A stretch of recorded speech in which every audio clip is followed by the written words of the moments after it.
भोजपुरी सोनू चमोली।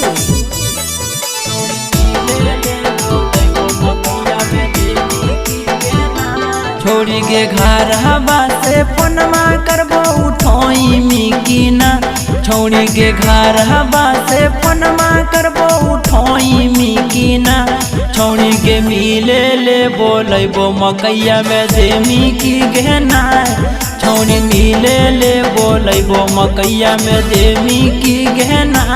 अपना सैया वाला चीजवा चिखोई मिकीना। अपना भतरा वाला चीजवा चिखोई मिकीना। छोड़ी के मिले ले बोलबो मकैया में देमी की गहना।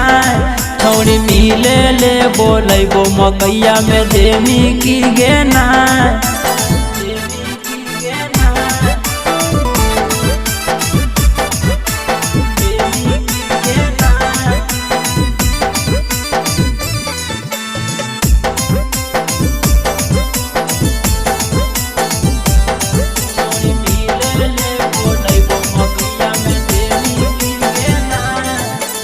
जबे बोलबो तबे तो अहे सुने हमर बतिया।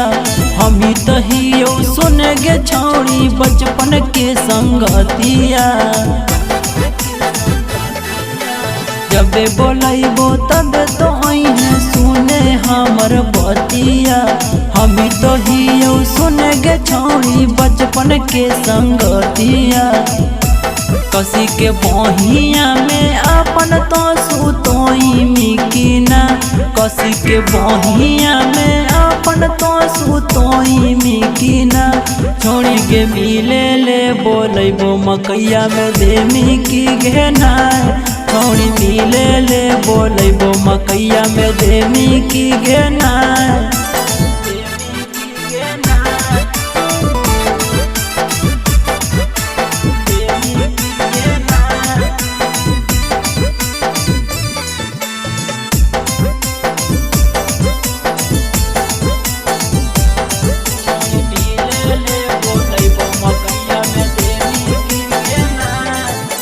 प्यार कलियो सदिया करबो छोड़बो नहीं साथ गे।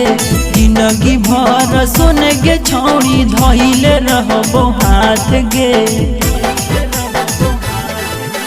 प्यार कलियो सदिया करबो छोड़बो नहीं साथ गे। जिंदगी भर सुन गे छौड़ी धइले रहबो हाथ गे।